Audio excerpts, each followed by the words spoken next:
Okay, welcome to Bodhicitta Dakini Monastery. And this is a talk on the 7-point cause and effect teachings on developing bodhicitta, reflecting on the kindness of one's mother. But I just thought I would add a few verses of Mahamudra taught by Tilopa Naropa. Mahamudra cannot be taught, Naropa, but your devotion to your teacher and the hardships you've met have made you patient in suffering and also wise. Take this to heart, my worthy student. For instance, consider space. What depends on what? Likewise, Mahamudra, it does not depend on anything. Do not control, let go, and rest naturally. Let what binds you go, and freedom is not in doubt.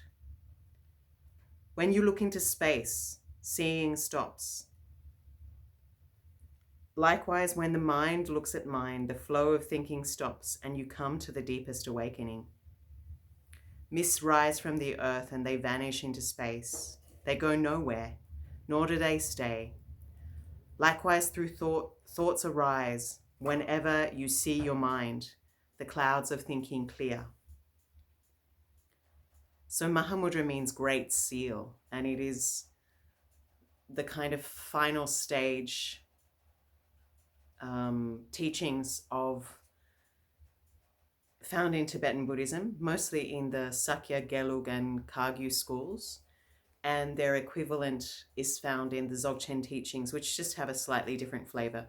But it's really about the directly recognizing the empty nature of mind and seeing or realizing one's own potential, one's own basic nature of mind, which is Buddhahood, like the direct path. And this, there's a big gap between where we are now and where that is. The direct path, one tries to see that kind of directly, but there, fortunately for those of us who don't just flip through and see the end of the book, we go page by page, most of us. And for those of us, there is the gradual path. And the gradual path is Shila, Samadhi, Prajna, ethics, and then concentration, and then wisdom.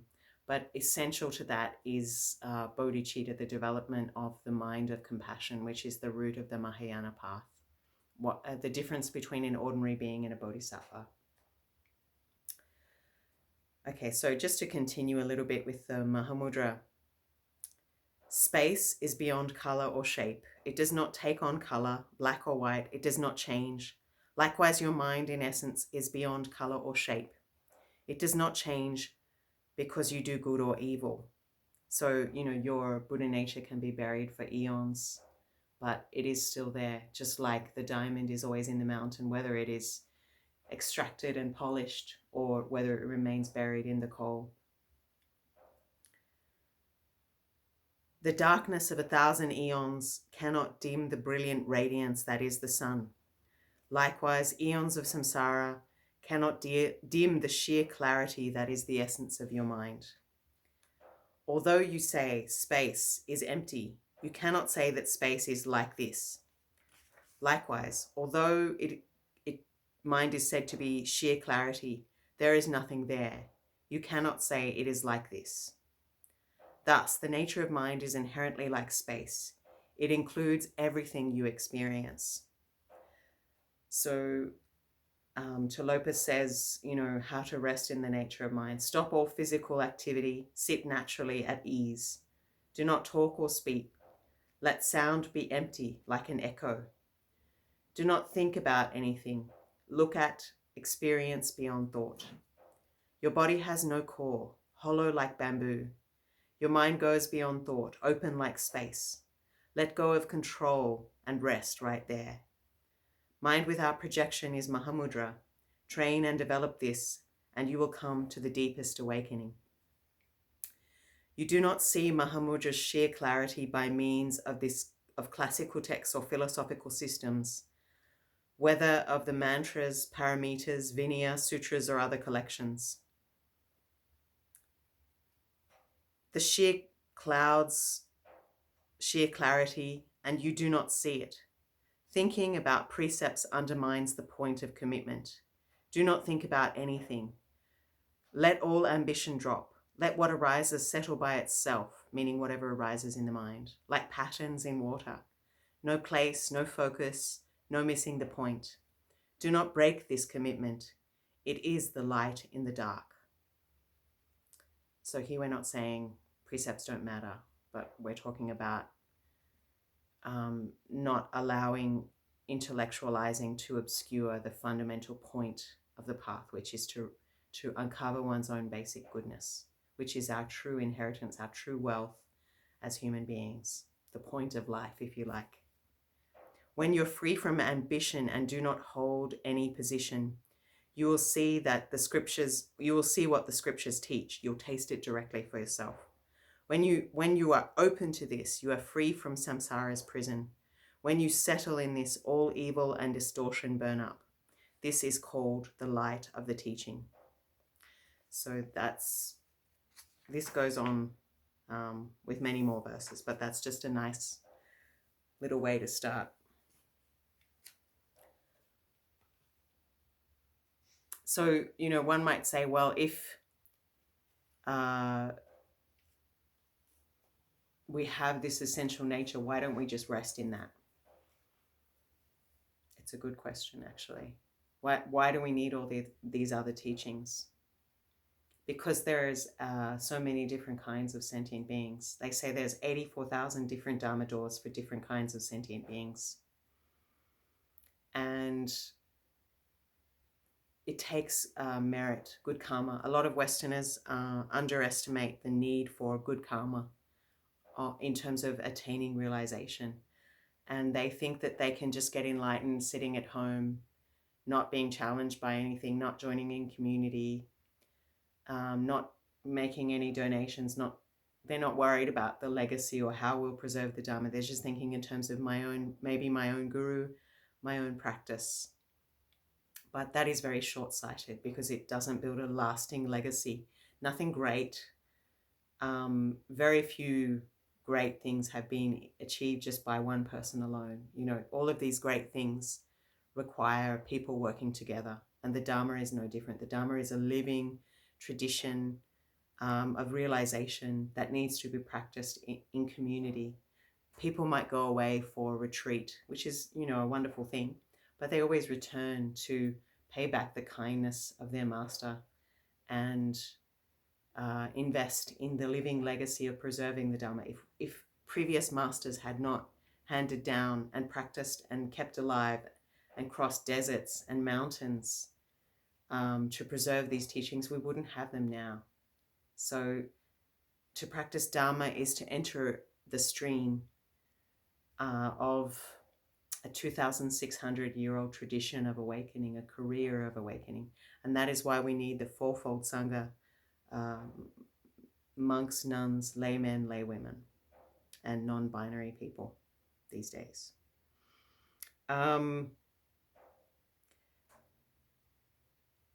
When one has done, like you'll notice when different people approach retreats, some make more progress more quickly than others. Some people adapt to life in a monastery or in a practice community more quickly than others. Some people naturally have a deep meditation right away, whereas others struggle. Some people have different talents within the Sangha. Some people are very good scholars.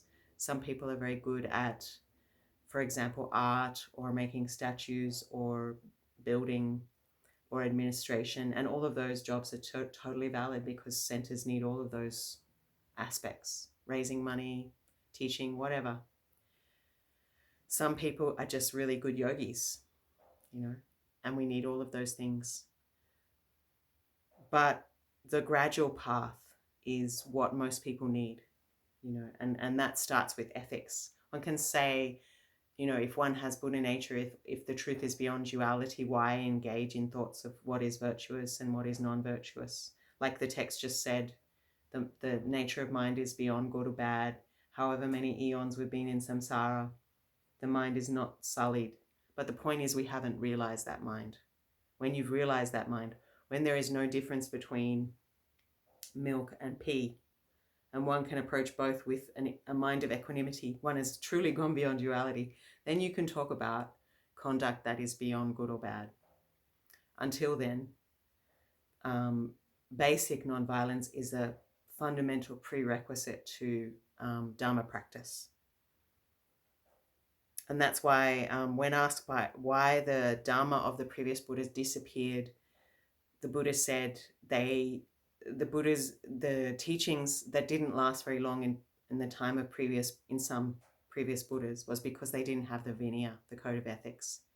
And the Vinaya is like the ship that contains the Dharma and carries it over the ocean of birth and death and preserves the Dharma. So gradual training shouldn't be underestimated. So on the path of the Bodhisattva, you have the 6 perfections. You have, first of all, generosity, which opens the heart. And then you have ethical conduct. And you have effort. Generosity, shila, patience, joyous effort, concentration, and wisdom. So yeah, generosity, moral conduct, patience, because sentient beings can be annoying. Serving them can be annoying. They can let you down. They can disappoint you, because even if you're trying to be selfless, most people aren't. Most people are self-serving. And you can teach them something and they'll still go back to whatever thing they were doing before. It's like watching people go to rehab 6 times before they finally get sober, or finding them dead on the street because they're so completely addicted to samsara. Again and again, they will go back to lick honey from the razor blade. And that's just a kind of disappointments bodhisattvas have to endure. And we see it in ourselves, all of us, the samsaric addict, to go back to desire, to go back to craving, to go back to drinking the I don't know, it's like drinking something really sickly sweet instead of really finding a beautiful fresh juice or something. Drinking dirty water instead of the mountain stream. And then effort, effort is required to combat one's own ignorance, one's own craving, especially in a world that is completely geared towards sensual indulgence and accumulation and prestige and competition and individualism, which is making most of us very unhappy. Actually, when we live with compassion, when we work for the greater good, when we care for each other, that's what we're geared for. We don't have fangs and horns. We're soft and we're made to work together. We're communal creatures. That's usually a more fulfilling path, when we work for the welfare of each other. Our welfare lies together, not apart.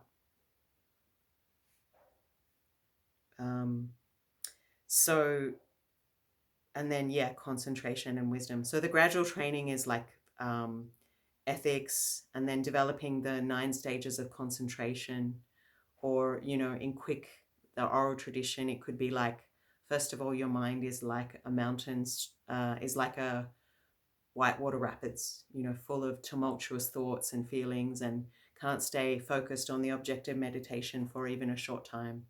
And then your mind becomes like a slow moving, like a big stream that, like the Ganga, that can seem smooth on the surface, but underneath has lots of deep rips and currents. And then gradually it moves on to like a slow flowing mountain stream. And then finally it is like a clear mountain lake, where it is completely, you place it on the object and it stays there, and the obstacles of mental wandering, mental excitation, and mental distraction have been overcome, which is a teaching in itself. but these 9 stages of concentration, or these 4 streams or whatever, these stages of shamatha meditation, are following the breath and making the mind calm until it's completely subdued, and then applying insight. Before we engage in this practice and we approach the path of Mahamudra, the path of trying to recognize and gain insight into selflessness and recognize the nature of mind, which is emptiness, or the union of clarity and emptiness. We want to be completely saturated. It's like when you start a fire, you want the wood to be dry, and maybe you throw a little bit of kerosene or something to start the fire, or you have some fire lighters or something to just, merit is like the wood, and kerosene, the thing that's, really soaks it and really keeps it alive, is bodhicitta, is compassion. And samadhi is like the thing that keeps it steady, so that our ignorance and craving is completely extinguished and burnt up, and we become like a beautiful, warm refuge for all sentient beings, a warm, cozy refuge, like a beautiful winter fire, where consumed, our ignorance and craving and self-clinging is consumed in the fire of emptiness and bodhicitta. And there are 2 ways to develop bodhicitta. Without bodhicitta, you're just someone wearing red. You're just the shell of a practitioner and not a real practitioner. And of course, it's very nice. Like, I remember growing up Christian and going to church and being told, love your enemy, turn the other cheek. And I thought, that's very nice. But as soon as I got out of church and somebody provoked my ego, I was like immediately like, ah. So maybe they meant turn your cheek to everyone, but that sucker, So the beauty of Buddhism is it systematically tells you how to develop compassion through the 4 Brahma-viharas, through first, loving kindness, which is the wish all beings be happy; compassion, which is the wish that they be free of suffering; equanimity, which is this is not exactly, but it's a good foundation, the 4 Brahma-viharas. The equanimity, which is really important. So first of all, when you develop compassion, equalize yourself with others, meaning you see that others are just the same in you, in feeling suffering and joy and not wanting to suffer, seeking happiness and not wanting to suffer, and that they are many and you are just one, and that you have been lifetime after lifetime craving for so many lifetimes, and it's got you nowhere, and seeing that, friend, enemy, and stranger are just labels we give according to how someone is treating us at the time. Like, very well, you can love someone, you can marry them, and then a few years later you can't stand the sight of them and you want to divorce them. And that sometimes people you fall in love with were once called strangers because they didn't benefit you and you didn't know them. So friend, enemy, and stranger is just a random label we give to people depending on our mood at the time and how they're treating us. People that were once our best friend or our mother sometimes become strangers. So these labels are very fickle. Someone can come into our life and completely change it, but they were once a stranger, and they could be a stranger again. It's just our point of view. And even the person we hate, our so-called enemy, can be loved by someone else, can do wonderful things. Sometimes we don't like someone because maybe we're a little bit jealous. We resent their success. We'd like to be like them. They're not objective. They're very subjective points of view, whether someone is good or bad, or, friend, enemy, or stranger. So examine your own attachment, aversion, and indifference to people. Yeah. And then rejoicing in others' happiness, which is it's the very opposite to what we do in Australia. In Australia, we have tall poppy syndrome. So if someone is successful, we like to cut them down and gossip about them and stab them in the back and bring them down. You know, because we think they're getting too big for their britches or too big for their boots. It doesn't happen so much in America, because I think in America they have the cult of the individual, so they totally reify wealth and success. But I think many of us feel the emptiness of a culture which is obsessed with what's that word, like fame and the kind of narcissism of famous people, entertainers, you know, the vapidness of that. You know, these people are just good actors, you know, that apart from that, they have perhaps no other redeeming qualities. Many of them cheat on their partners. Some of them have molested teenagers. You know, we can name so many on our, you know, many of them abuse drugs or misuse their money, you know, support harmful causes, you know. So why not, if you're going to worship someone, if you're going to have a hero, why not make it someone who actually does something good for the world, like the Dalai Lama or Desmond Tutu or, my goodness me, Nelson Mandela, you know, people like that, people who work for charities, people who work for justice, you know, people who attain enlightenment, you know. There's so many much more inspirational people, even gardeners, because they don't hurt anyone, rather than, you know, people who are just kind of encouraging narcissism, or people who are increasing the gap between rich and poor, you know. Anyway, so these are the 4 Brahma-viharas: loving kindness, compassion, equanimity, and rejoicing. Rejoicing in someone's good karma and merit rather than resenting them, and creating the causes and conditions for that ourselves. You know, but really be careful what you emulate. Are you really living in such a way that if you die tomorrow, you would have no regrets? You know, are you living by what you most deeply value? Who is it you look up to? What are your deepest values? Do they need adjusting? Are your deepest values making you miserable? Is the pursuit of money a very nourishing goal? Of course, you know, most of us need money, but it shouldn't be the main goal of life, you know. Once we have a basic level of income, which many people these days don't have, but, you know, once we get to that basic level and our needs are met, you know, maybe we should focus on making the world a better place for more people instead of just ourselves. Just living for yourself is a kind of depressing and small goal, you know. But the love of all sentient beings is a profound and vast goal. The results of that, however vast your goal is, the result of that will also be vast. And that is the difference between arhats, the beings who seek their own liberation and are not born again in this world of suffering, and a Buddha who works for countless amounts of time to liberate all sentient beings. The result, because the intention was bigger, the result is also more profound. The arhats have gone from the world. They didn't come back.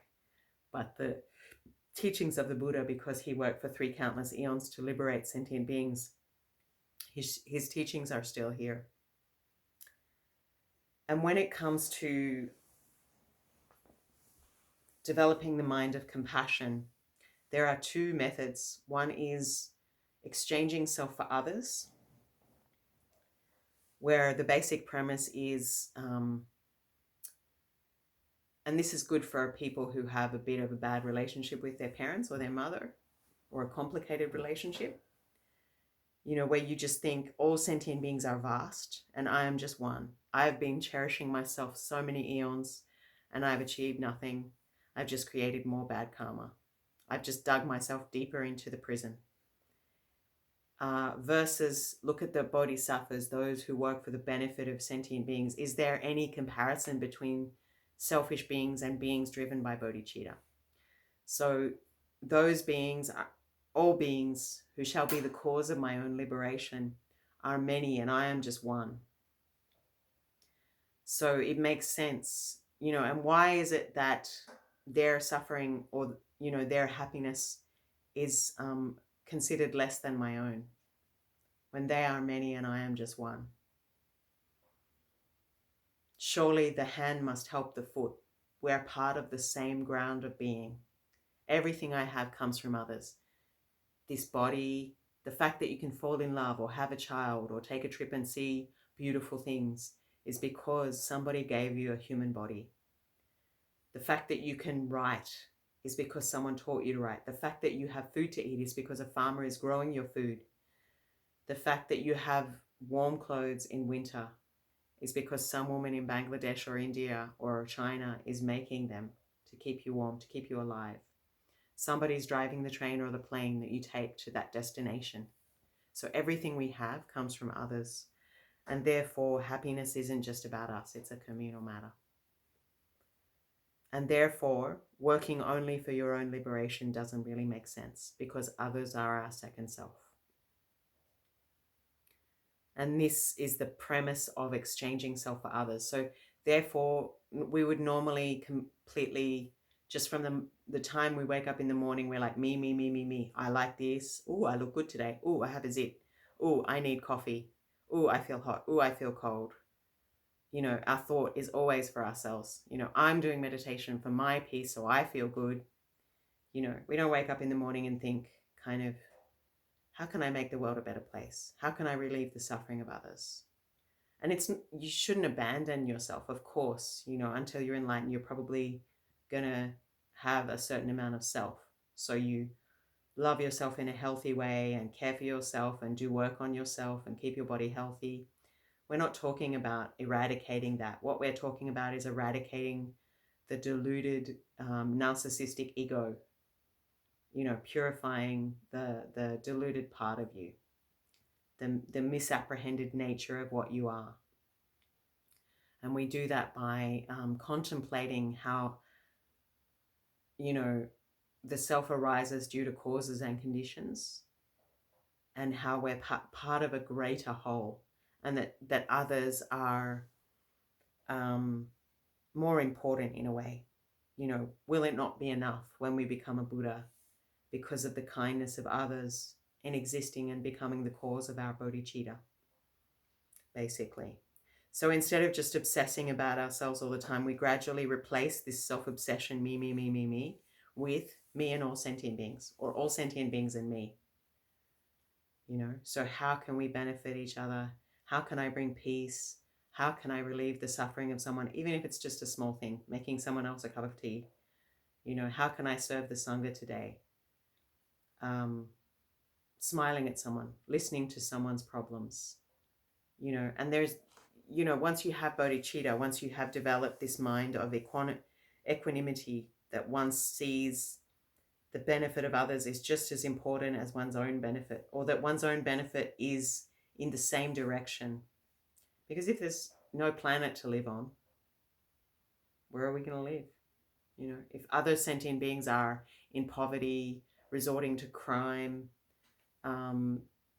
dying destitute in the street because they can't afford cancer medicine, there's no healthcare for children, people are living in tent cities, bushfires are raging, people are fighting pointless wars. If all of these things are going on, that's definitely going to affect our personal practice. So, caring for others, thinking about others, looking after the welfare of others also makes sense from our own point of view, from our own happiness's point of view. The other way, and gradually one sees, okay, I'm going to give up this self-cherishing mind. It's like an alcoholic realizes drinking is bad. So self-obsession is bad. So from now on, I'm going to become the servant of all living beings. I'm going to give up this self-cherishing mind. I'm going to banish it, and I'm going to work for the liberation of others. I'll be like the servant of others and hold their welfare and work for the liberation of all beings from now on. That's the basic premise. But, there's a lot of training in that, because one doesn't eradicate the habit of self clinging of a lifetime overnight. The other method is, and this is all laid out in the Bodhisattva's Way of Life by Shantideva, these two methods to develop bodhicitta, which is a fantastic text. The best text translation is by Shambhala. It's called The Way of the Bodhisattva by Shantideva, who is kind of an 8th century, I think, Indian monk from Nalanda University.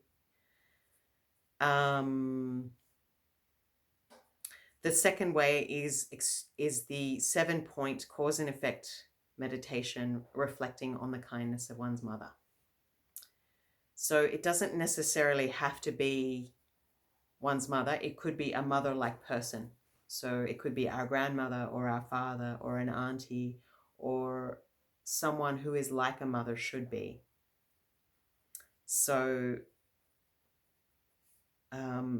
first of all, one thinks, I've had so many lifetimes.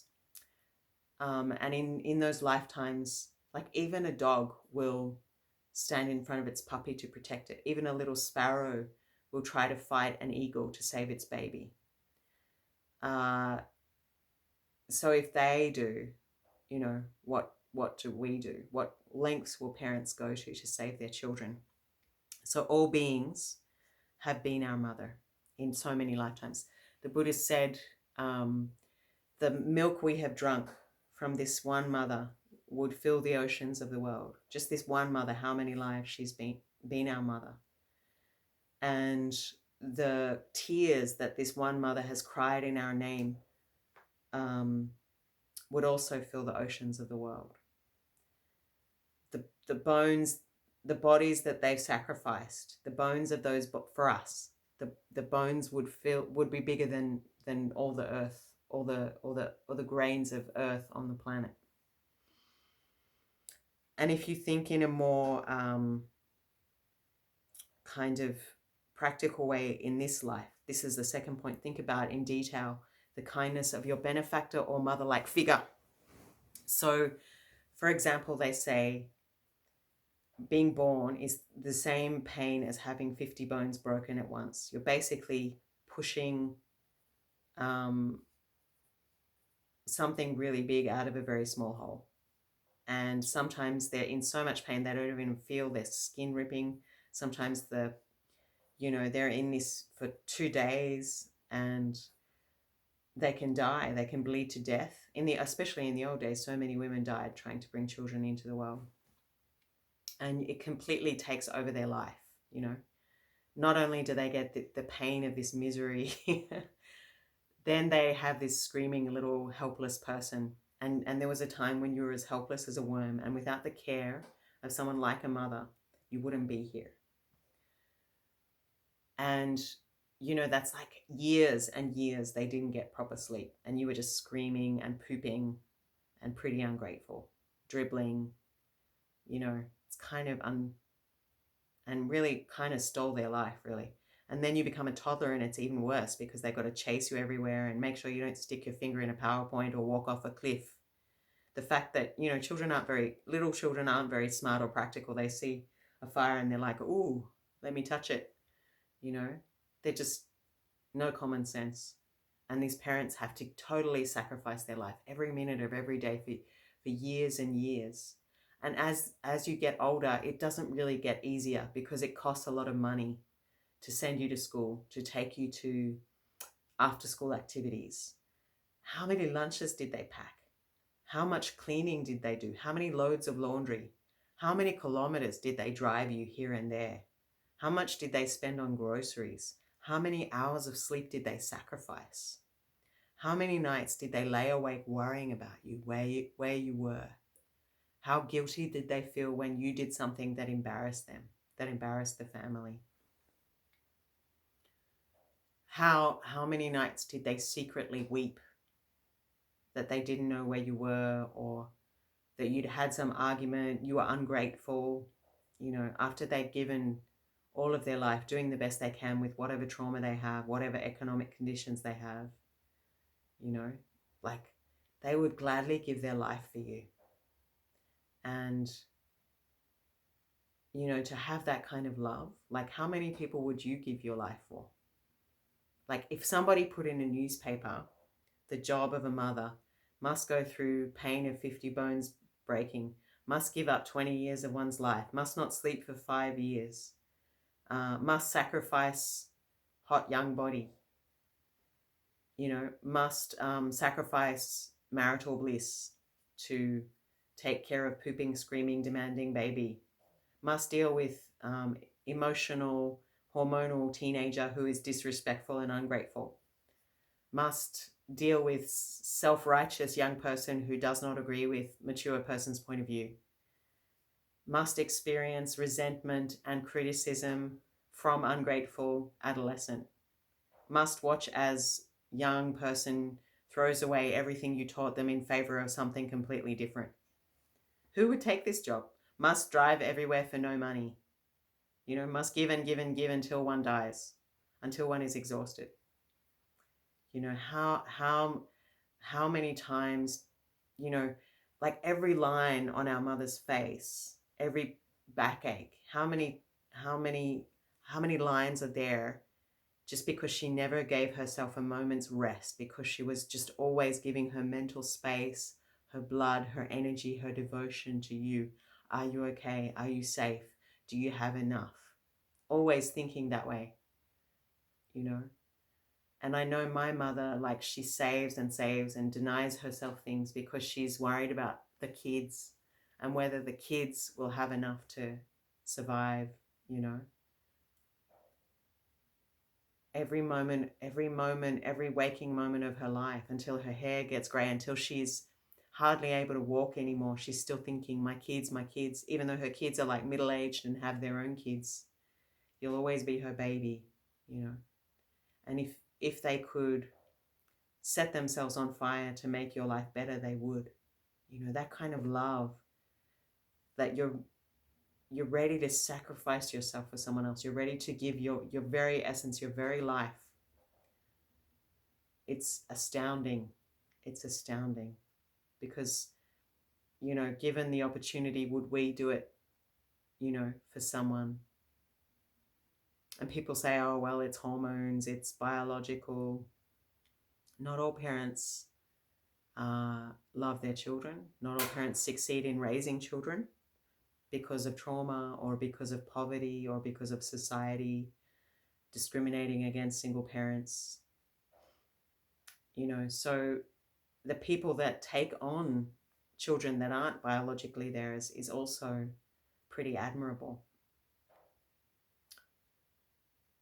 And parents aren't perfect, but if you really think about the care in great detail, how many, like my mother folded handkerchiefs, like every day, packed lunches, polished shoes, or even if your mother didn't do any of those things, but she worked in some dead-end job where her soul felt like it was dying because she was a single mother. It just should bring tears to your eyes, to think about in great detail that someone has given you so much and you're just walking around going, me, me, me, me, me. Me, my happiness. Never giving a thought, where's my mother? How is my mother? What's my mother's rebirth? How's my mother's well-being? And if you think that everybody, not just the mother of this life, has ripped open her body to give you life, has given you this precious human rebirth, this opportunity to get enlightened, the fact that you can feel peace in meditation, the fact that you can go and see a beautiful mountain or receive a nice massage is because your mother gave up her life so you could be born and spend her life in service to you, in near slavery to you. Everything you are is because your parents gave you everything they could, So this is how we reflect. All sentient beings have been my mothers, not just the mother of this life, but countless lifetimes. You contemplate in great detail. This is the kindness of my mother or my benefactor. And not only in this life, but in all past lives, all sentient beings have cried an ocean of tears for me. All sentient beings have given me this precious human rebirth. All sentient beings at some point have been the mother that would die for me. Even a little chicken with her, what do you call them? Baby chickens.